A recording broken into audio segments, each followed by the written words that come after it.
Friends, मेरे YouTube channel master Salim classes में आपका स्वागत है। आज हम आपके लिए हरियाणा में जो सिंचाई के साधन हैं, कौन सी जगह किन किन साधनों के द्वारा सिंचाई होती है, उसके ऊपर आपके लिए एक लेक्चर लेके आए हैं, और जो आपके आने वाले एग्ज़ाम में बहुत ही लाभदायक होगा। तो हम स्टार्ट करने जा रहे हैं हरियाणा में सिंचाई। अब जो पता है भी, जो हरियाणा है वहाँ पे जो कृषि बहुल इलाका है, तो वहाँ पे जो सिंचाई होती है वो किन किन साधनों के द्वारा होती है। तो जो हरियाणा के अंदर जो सिंचाई होती है वो मुख्य तौर पे नहरों के द्वारा, नलकूपों और कुओं के द्वारा होती है। अब जो हरियाणा राज्य की जो कुल भूमि का जो 48.36% जो भाग है वो नहरों के द्वारा सिंचा जाता है, और 51.12% है वो नलकूपों या जो अन्य साधन होते हैं, जैसे फव्वारे हो गए या और कोई साधन हो गया, ठीक है, उनके द्वारा सिंचाई की जाती है। तो जो उत्तरी पूर्वी भाग है हरियाणा के, वहाँ पे जो सिंचाई के साधन है वो कौन कौन से हैं। तो जो एक तो आपको पता है अभी, जो आपका जो उत्तर भाग है, ठीक है, उत्तर पूर्वी भाग है, वहाँ पे क्या है, शिवालिक की पहाड़ियाँ हैं, और वहाँ की जो ज़मीन है वो क्या है, बहुत ही उपजाऊ है। और जो उत्तरी पूर्वी भाग के अंदर कौन कौन से ज़िले आते हैं, एक तो पंचकुला आता है, अम्बाला, यमुनानगर, और यहाँ पे क्या है, जो बारिश है वो भी बहुत ज़्यादा होती है। तो यहाँ पे जो सिंचाई का जो मुख्य साधन है वो क्या है, वो वर्ष बारिश ही है, ठीक है, बारिश से ही क्या है, सिंचाई हो जाती है। उसके बाद जो मध्यवर्ती जो भाग है, मध्य जो हरियाणा के मध्य में, जैसे कुरुक्षेत्र हो गया, करनाल है, कैथल है, पानीपत, सोनीपत, रोहतक, जींद, जो ये जितने ज़िले हैं, यहाँ पे क्या है, एक तो उत्तरी पूर्वी भागों से बारिश कम होती है, तो जो यहाँ पे जो सिंचाई की जाती है वो नहरों के द्वारा, नलकूपों या कुओं के द्वारा की जाती है। उसके बाद जो दक्षिणी भाग है, जैसे फरीदाबाद का एरिया हो गया, गुरुग्राम हो गया, पलवल, मेवात, इनमें भी क्या है, बहुत कम वर्षा होती है। तो यहाँ भी क्या है, नहरों और नलकूपों से सिंचाई की जाती है। उसके बाद यह जो रेतीला भाग है, जैसे रेतीला भाग में क्या है, जैसे सिरसा की ज़मीन आ गई, फतेहाबाद, हिसार, और जो महेंद्रगढ़ का जो इलाका है, वहाँ पे क्या है, सबसे कम बारिश होती है एक तो अब सबसे कम बारिश होगी तो पानी की वैसे कमी है। तो जो सिंचाई होती है वो क्या है, जैसे नलकूप हो गए या जो फव्वारे सिस्टम होते हैं, उनके द्वारा सिंचाई करी जाती है जो रेतीले भाग है वहाँ पे। उसके बाद जो हरियाणा की जो कुल भूमि का जो कितना क्षेत्रफल है जहाँ पे सिंचाई की जाती है, तो एक तो 3/4% भाग है, वहाँ पे क्या है, सिंचाई की जाती है कुल भूमि का। और सिंचित क्षेत्र कितना है, 3102 हेक्टेयर है, शुद्ध सिंचित सिंचित क्षेत्र है जो। उसके बाद कुल सिंचित क्षेत्र वो कितना है, 29.74 लाख हेक्टेयर। ये कई बार एग्जाम में भी आ जाते हैं। जैसे हरियाणा सिंचाई विभाग कहाँ है ये पूछ ले, तो आपका पंचकुला के अंदर है, सेक्टर 5 के अंदर।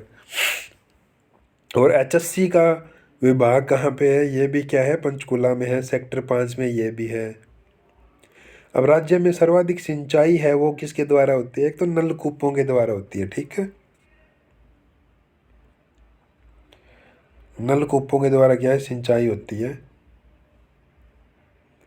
अब सर्वाधिक सिंचाई होती कहाँ पे है, तो सिरसा के अंदर होती है, क्योंकि एक तो ज़मीन भी सिरसा के अंदर ज़्यादा है, तो सिंचाई भी वहाँ ज़्यादा होगी, 698 हेक्टेयर होती है। और आपसे पूछ रहे सबसे कम सिंचाई है वो कहाँ होती है, तो ये होती है आपका पंचकुला में, 25 हेक्टेयर। अब सर्वाधिक नहरों द्वारा सिंचाई कहाँ होगी, वहाँ भी सिरसा आएगा आपका ऑप्शन में, ठीक है। तो आपको सिरसा का लगा के आना है। सबसे कम नहरों द्वारा सिंचाई कहाँ होगी, तो एक तो सबसे कम सिंचाई कहाँ हो रही है, पंचकुला में, तो सबसे कम नहरों द्वारा सिंचाई भी क्या है, पंचकुला में होगी आपका। अब ये पूछ ले भी नलकूपों के द्वारा सिंचाई सर्वाधिक कहाँ पे होती है, तो वो आपके कैथल में होती है, और सबसे कम नलकूपों द्वारा वो पंचकुला ही आएगा। अब नहरों का शहर किसे कहा जाता है, तो ये टोहाना फतेहाबाद को कहा जाता है, शायद यहाँ पे जंक्शन है नहरों का, ठीक है, इस कारण से इसको क्या है, नहरों का शहर बोला जाता है। अब नहरों द्वारा सिंचाई मैंने आपको पहले भी बताया था भी 48.36% नहरों द्वारा सिंचाई होती है, नलकूपों द्वारा कितनी होती है, 51.12%। तो इनमें से क्या है, आप अच्छे से पढ़ो। और अब जो आपके क्वेश्चन जो पुराने एग्जाम के अंदर आए हुए हैं वो क्वेश्चन हम आपको करवा रहे हैं। पहला क्वेश्चन है, भाखड़ा नहर सिंचाई के लिए हरियाणा के किस जिले को पानी प्रदान करती है। अब जैसे भाखड़ा नहर है वो हिसार, सिरसा, रोहतक यहाँ पे सिंचाई होती है, ठीक है, भाखड़ा के द्वारा। और ये कब पूछा गया था, आपका 2021 के अंदर पूछा गया था, ये HSC ALM का पेपर था, ठीक है तब। उसके बाद दादोपुर नलवी नहर सिंचाई परियोजना से हरियाणा में निम्नलिखित में से किस क्षेत्र में सिंचाई नहीं होती है। अब जो दादुलपुर नलवी नहर सिंचाई परियोजना है तो वो कौन से क्षेत्र में सिंचाई नहीं होती है, तो वो आपका है पंचकुला। और ये पूछ ले भी सबसे कम सिंचाई कहाँ होती है, तो वो भी है पंचकुला। ये भी क्वेश्चन क्या है, HSC ने पूछा था 2021 के अंदर। उसके बाद हरियाणा की सबसे पुरानी नहर कौन सी है, कौन सी आपकी सबसे पुरानी नहर, पश्चिमी और पूर्वी यमुना नहर है, ठीक है, ये सबसे पुरानी नहर है। ये भी MPHW 2021 के अंदर पूछा गया था। उसके बाद पश्चिमी यमुना नहर द्वारा कौन सा जिला सिंचित नहीं किया जाता, तो ये क्या है, पश्चिमी यमुना नहर द्वारा गुरुग्राम सिंचित नहीं किया जाता।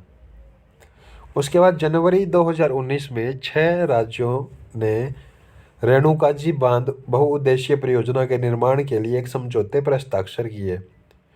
तो उन राज्यों में से एक राज्य कौन सा नहीं था, वो आपका मध्य प्रदेश नहीं था, ठीक है। बाकी राजस्थान, उत्तर प्रदेश, हरियाणा ने क्या है, साइन कर दिए थे। उसके बाद ककरोई सूक्ष्म जल विद्युत परियोजना किस नहर पर बनी है, अगर ये क्वेश्चन आए तो ये भी क्या है आपका, पश्चिमी यमुना नहर पे बनी है। ये भी आपका जो 2017 के अंदर एग्जाम हुआ था आंगनबाड़ी सुपरवाइजर का, वहाँ पे पूछा गया था। उसके बाद पश्चिमी यमुना नहर की किस स्थान से यमुना नदी से निकाली गई है। अब पश्चिमी यमुना नहर कहाँ से निकाली गई है, तो वो आपका जो ताजेवाड़ा है, अतिनी कुंड बैराज है जो यमुना नगर के अंदर है, वहाँ से निकाली गई है। ये HSC कलरक 2016 में पूछा गया था। अब ताजेवाड़ा नामक स्थान से हरियाणा की कौन सी नहर निकाली गई है, ये पूछ ले तो पश्चिमी यमुना नहर है, जो अभी हमने पहले क्वेश्चन पूछा था। तो वो आपको किसी तरीके से क्वेश्चन घुमा के दे सकता है, तो आपको क्या है, अच्छे से पढ़ के करना है ताकि आपका गलत ना हो। जोई नहर द्वारा प्रमुख हरियाणा के किस जिले में सिंचाई होती है, तो जोई है ये भिवानी के अंदर सिंचाई होती है। यह भी आपका क्वेश्चन पूछा गया था। पश्चिमी यमुना नहर द्वारा हरियाणा के किस जिले में सिंचाई की जाती है, तो ये तो रोहतक, सोनीपत, करनाल तीनों में की जाती है। उसके बाद प्रदेश की कौन सी नहर जगाधरी पोंटा सड़क पर स्थित ताजेवाड़ा नामक, ये पूछ ले तो आपका अभी बताया था आपको, पश्चिमी और पूर्वी यमुना नहर है। इसके काफ़ी क्वेश्चन आए हुए हैं आपके HSC के अंदर। ये PGT पोल साइंस का पेपर था, वहाँ आया हुआ था। हरियाणा की जवाहर नेहरू नहर किस नहर से निकाली गई है, तो ये भी आपका क्या है, भाखड़ा नहर से निकाली गई है। उसके बाद यमुना नदी से ओखला बैराज से कौन सी नहर निकाली गई है, तो ये गुरुग्राम नहर क्या है, जो यमुना नदी से ओखला बैराज, अब जो ओखला है वो दिल्ली के अंदर है, तो वहाँ से एक बैराज नहर निकाली गई है, ठीक है। तो आज का लेक्चर हमारा समाप्त होता है। अगर हमारी वीडियो आपको अच्छी लगी हो तो आप शेयर करिए, सब्सक्राइब करिए, लाइक करिए और हमें मोटिवेट करिए ताकि हम आपके लिए डेली एक अच्छी वीडियो जो आपके एग्ज़ाम से रिलेटेड टॉपिक है उस पर बना सकें। सब्सक्राइब और शेयर करना ना भूलें। Thank you.